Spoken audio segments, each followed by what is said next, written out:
Hebrews chapter 11, Hebrew 11లో మనం చూసినట్లయితే it's a great verse for me. ఇదెంతో గొప్ప వచనం నాకు. The last part of verse 6. 6వ వచనము చివరి భాగము. Hebrews 11:6. హెబ్రీలకు రాసిన పత్రిక 11:6. God is a rewarder of those who diligently seek him. దేవుని యొద్దకు వచ్చేవాడు ఉన్నాడని తన వెతుకు వారికి ఫలము దయచేవాడని నమ్మవలను కదా. Who does God reward? దేవుడు ఎవరికి ప్రతిఫలం ఇస్తాడు?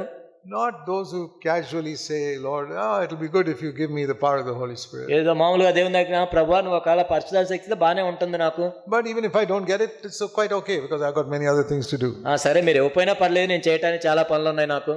Nothing will happen. అలాంటి వాళ్ళకి ఏమీ జరగదు. But when you go to God and say, Lord, I have to be filled with the Holy Spirit. కానీ దేవుని దగ్గరికి వెళ్ళి ప్రభువా నేను పరిశుద్ధాత్మతో నింపబడాల్సిందే. Because I want to be bold, to be a witness for Christ. ఎందుకంటే క్రీస్తు కొరకు సాక్షిగా ఉండాలంటే నాకు ధైర్యం కావాలి. I want to be a blessing to everybody in the church. సంఘంలో ప్రతి ఒక్కరికి నేను ఆశీర్వాదకరంగా ఉండాలి. Whether you make me a preacher or not is not important for me. నన్ను బోధకుడిగా చేస్తావా దేనిగా చేస్తావా అన్నది ముఖ్యం కాదు ఇక్కడ. I must be a witness for Christ. కానీ క్రీస్తు కొరకు నేను సాక్షిగా ఉండాలి. In my office. నా పనిచేసే స్థలంలో. Everywhere. ప్రతి చోట. And I don't mind if people oppose me or fight against me because I'm a witness.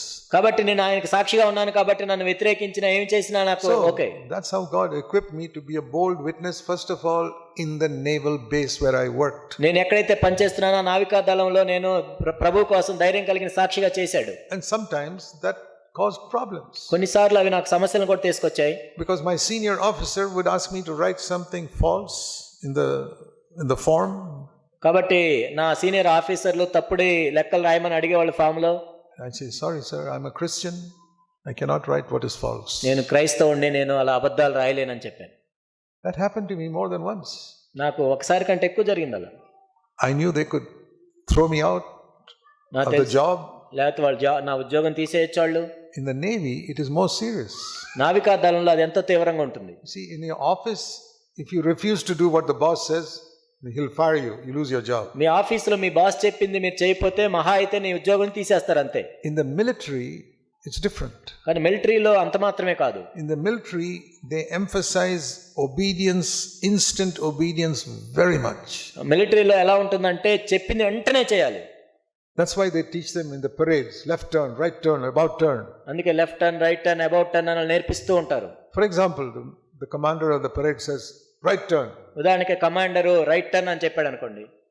And if I wait 5 seconds and then turn right, నేను 5 సెకండ్ల తర్వాత రైట్ కి తిరిగినా, all the others have turned, మిగతా వాళ్ళందరూ తిరిగారు, I wait 5 seconds and then turn, నేను 5 సెకండ్ల తర్వాత తిరిగాను అనుకోండి, they'll teach me a lesson that I'll never forget in my whole life. జీవితంలో నువ్వు మర్చిపోలేని పాఠం నేర్పిస్తారు వాళ్ళని. And you know how they do that? ఏం చేస్తారు తెలుసా? They say take your rifle and hold it up over your head, నీ రైఫిల్ పట్టుకొని ఇలా నిలబడమంటారు, and run around this 1 mile parade ground for the next 1 hour. ఆ parade grounds లో 1 మైలు ఎలా ఉంటే గంట సేపు పరిగెత్తమని చెబుతూ ఉంటారు. That is how they teach obedience in the military. కాబట్టి మిలిటరీలో విధేయత అలా నేర్పిస్తారు. You will never disobey again. కాబట్టి అక్కడ నువ్వు అవిధేయత చూపించలేవు. Because they want to teach instant obedience. When you go to war, you have to obey immediately. ఎందుకంటే మరి యుద్ధానికి వెళ్ళినప్పుడు వెంటనే చేయమన్నా చేయాలి అక్కడ. So, if you disobey in the Navy, you're not just fired from your job, you're sent to prison. ఎందుకంటే నావికా దళంలో అవిధేయత చూపించి నీ ఉద్యోగం పోవటం కాదు, నిన్ను జైల్లో కూడా వేస్తారు. And I knew that could happen to me. అది నాకు జరుగుతుందని తెలుసు. But I said, Lord, I will not do what's wrong. కానీ ప్రభువా తప్పుడు విషయాలు నేను చేయను. I will not sign a false statement. ఆ తప్పుడు పత్రాల మీద సంతకం పెట్టను. And they send me to prison, they send me to prison. జైల్లో వేస్తే వేస్తారు. But they did not send me to prison. God was on my side. కానీ వాళ్ళు నన్ను చెరసాల్లో వేయలేదు, దేవుడు నా పక్షంగా ఉన్నాడు. He protected me in number of situations. అనేక పరిస్థితుల్లో దేవుడు నన్ను కాపాడాడు. But all those situations made me bold. ఆ పరిస్థితులను నన్ను ఏం చేశాయి, నేను ధైర్యంగా ఉండేటట్లు చేశాయి. You know, many Christians are not bold. అనేక మంది క్రైస్తవులు ధైర్యంగా ఉండరు. They're very timid. వాళ్ళు ఏదో సిగ్గుపడుతూ భయపడుతూ ఉంటారు. They're afraid to tell others, వేరే వాళ్ళకి చెప్పాలి, I'm a disciple of Jesus Christ. నేను యేసుక్రీస్తు ప్రభు యొక్క శిష్యుడని చెప్పడానికి భయపడుతూ ఉంటారు. Even to their relatives. బంధువులు కూడా చెప్పరు. There was one family in CFC Bangalore many years ago when we started. CFC బెంగళూరులో ఒక కుటుంబం ఉండేది అనేక సంవత్సరాల క్రితం. And that sister told us, ఆ సహోదరి ఏం చెప్పిందంటే, in summer vacation I go to visit my family. Summer vacation లో మా కుటుంబం చూడటానికి వెళ్తాను. And 1 month I become a thorough backslider. ఒక నెలలో నేను ఎంతో దిగజారిపోయి వస్తాను. And then come back and repent. తర్వాత వస్తాను. Next year, I go for a vacation, again become a backslider. తర్వాత కూడా మళ్ళీ వెకేషన్కి వెళ్ళి నేను దిగజారిపోయి వస్తాను. Because he didn't have the boldness to stand up before the relatives and say, I'm a disciple of Jesus Christ. I don't sit with you and watch these dirty movies in the house. ఎందుకంటే బంధువుల దగ్గర వాళ్ళు నిలబడి నేను యేసు ప్రభు యొక్క శిష్యుడిని శిష్యురాల్ని ఈ booth చిత్రాలు ఈ చెడ్డ చిత్రాలు చూడను అని చెప్పడానికి ధైర్యం ఉండదు. I can't stop you family members from doing that, but my family will sit in another room. We will not watch this. కాబట్టి ఇప్పుడు మీరు వేరే కుటుంబం కాబట్టి మిమ్మల్ని నేనేం ఆపలేను, కానీ నేను నా కుటుంబం వేరే గదిలో కూర్చుంటాం. What will your relatives think? అప్పుడు నీ బంధువులు ఏమనుకుంటారు? They'll say, oh, you think you are holier than us. ఓ నువ్వేం పెద్ద పరిశుద్ధుడివి అంటారు వాళ్ళు. I say, no, I'm not holier than you. నీకంటే నేను పరిశుద్ధుడిని కాదు. I'm a sinner saved by the grace of God. నేను పాపాత్ముడిని కేవలం ప్రభు యొక్క కృపను బట్టి రక్షించబడ్డాను. But God tells me to keep my mind pure. That's why I don't want to see these filthy movies. ఎందుకంటే దేవుడు నా మనసుని పరిశుద్ధంగా ఉంచుకోమని చెప్పాడు కాబట్టి ఈ చెడ్డ చిత్రాలు నేను చూడను. So not because I'm better than you.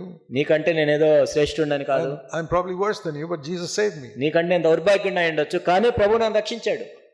To have that boldness, you must be filled with the Holy Spirit. అటువంటి ధైర్యం మనకు ఉండాలి అంటే మనం పరిశుద్ధాత్మతో నింపబడాలి. So I'm very thankful that I got filled with the Holy Spirit. కాబట్టి నేను పరిశుద్ధాత్మ నింపబడ్డాను, దాన్ని బట్టి దేవునికి వందనాలు తెలియజేస్తున్నాను. As I said, I didn't want to heal the sick or raise the dead or speak in tongues. అంటే నేనేదో రోగులను స్వస్థపరచడానికి, చనిపోయిన లేపడానికి, భాషలతో మాట్లాడటానికి కాదు ఇది. I wanted to be a bold witness for Jesus Christ. యేసుక్రీస్తు ప్రభు కోసం ఒక బలమైన ధైర్యం గల సాక్షిగా ఉండటానికి. I want to urge every one of you sitting here. ఇక్కడ కూర్చున్న ప్రతి ఒక్కరిని నేను బ్రతిమలాడుతున్నాను. Imagine what will happen in Hyderabad if all of you get filled with the Holy Spirit and say, Lord, make me a bold witness for Christ. చూడండి, మీరందరూ కూడా ప్రభు దగ్గరికి వెళ్ళి ప్రభు పరిశుద్ధాత్మ నింపబడితే హైదరాబాద్ ఏం జరుగుతుంది అసలు? Things will shake up in your family. కాబట్టి మీ కుటుంబంలో సంగతులు సరిచేయబడతాయి.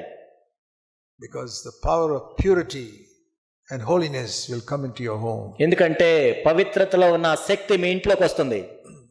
That is how the church will also become strong. ఆ విధంగా సంఘం కూడా ఒక బలమైన సంఘంగా మారుతుంది.